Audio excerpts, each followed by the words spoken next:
บางคนอาจจะเว้าคำว่าฮักง่ายแต่สำหรับชายคนนี้เมื่อใดเราจะเอ่ยคำว่าข่อยฮักเจ้าเลดี้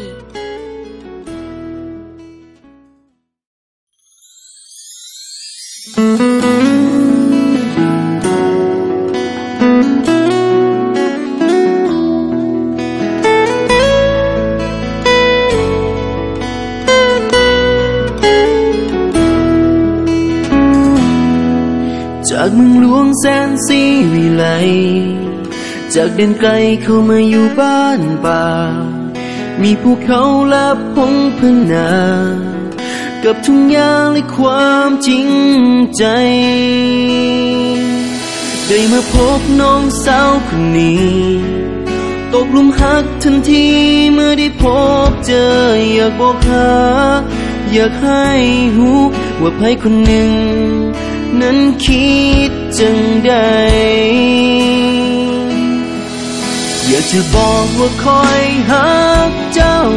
แต่บ่รู้ว่าเจ้าคิดจังใดอยากจะบอกว่าฮักเจ้าเหลือหลายฮักเจ้าบ่เสื่อมคลายคอยฮักเจ้า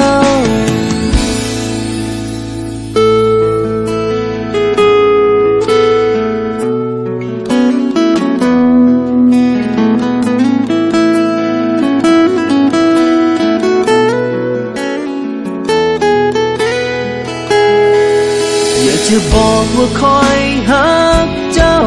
แต่บ่รู้ว่าเจ้าคิดจังใดอยากจะบอกว่าฮักเจ้าเหลือหลายฮักเจ้าบ่เสื่อมคลายอยากจะบอกว่าคอยฮักเจ้าแต่บ่รู้ว่าเจ้าคิดจังใดอยากจะบอกว่าฮักเจ้าเหลือหลายฮักเจ้าบ่เสื่อมคลายคอยฮักเจ้า